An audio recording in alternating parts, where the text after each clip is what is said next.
Des céréales, du maïs, du blé, de l'avoine, du tournesol, du colza, du soja et du carbonate de calcium, les ingrédients de base sont toujours un peu les mêmes.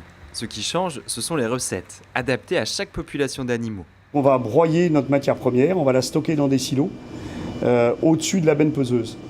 Et quand on va fabriquer l'aliment, on va venir prélever la quantité, la proportion de chacune des céréales qui va convenir à la formule qu'on a mis en place. Cette matière première va être ensuite mélangée dans une première mélangeuse dans laquelle on va rajouter de l'huile de soja qui a pour effet d'agglomérer les farines très très fines. On va passer dans le conditionneur à 85 degrés pendant 2 minutes et demie. On chauffe l'aliment pour éviter d'avoir des salmonelles. Et après, on le refroidit parce qu'autrement, on aurait les conditions optimales du développement de la salmonelle.